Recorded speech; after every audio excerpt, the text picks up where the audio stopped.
Hi, my name is Bert. I guess my pronouns are she, her, they, them. I'm a multidisciplinary artist. I come from St. River First Nation. I've lived in Toronto for about 7 years now.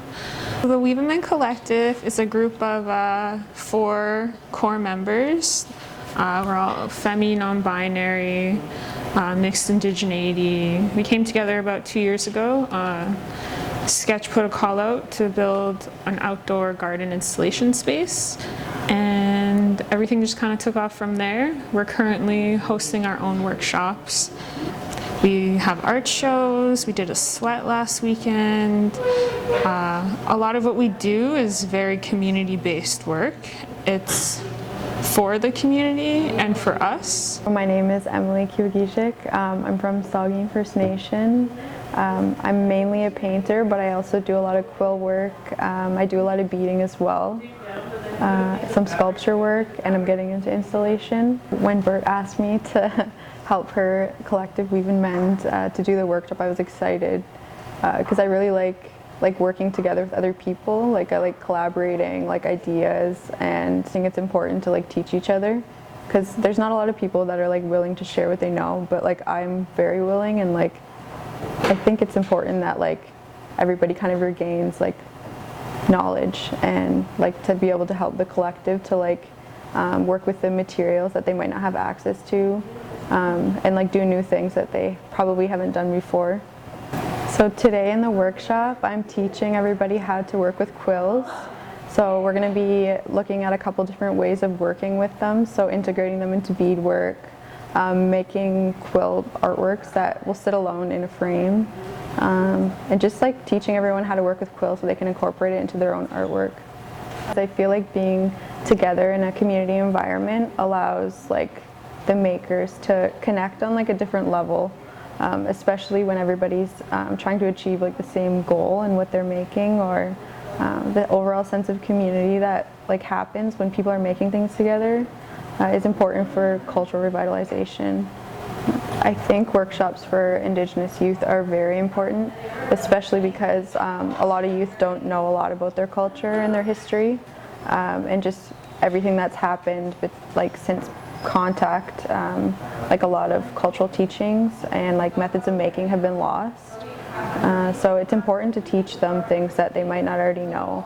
When I first started making things, I didn't really have anyone to ask for help because nobody knew.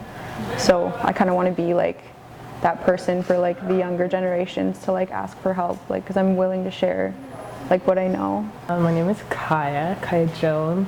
I identify as Afro-Indigenous, and my artistic practice is interdisciplinary, multidisciplinary. So kind of do a little bit of everything. So the Weave and Men Collective is a group of femi, non-binary, Indigenous artists from and near Toronto, or situated in Toronto, and we do workshops and host art events that celebrate our indigeneity and our art practices. And then we also bring in other Indigenous artists to host cultural workshops such as quill work and drum workshops. Our good friend Emily is teaching us how to do quill work, and then we also have beading supplies for people, and she showed us how to separate the quills, and she dyed them for us too, and showed us the basic way to put quills into birch to make earrings or anything really. It's really empowering to as a collective to be able to create space to learn these skills together that we were not able to learn maybe, or didn't have access to learning. As someone who grew up in the city, I didn't really have access to any of this kind of stuff. It's important to make connections and build community between Indigenous and non-Indigenous groups or communities, because there's a lot of ignorance that exists and misunderstanding. And so when we're hosting these workshops and bringing people out and offering food and offering knowledge, it's a way to break down those walls. And if people are coming to the workshops, that's already a wall that's broken down, for lack of a better word, because they're here, right? So they're already open in that regard. My name is Fola. I consider myself an Afro-Indigenous woman.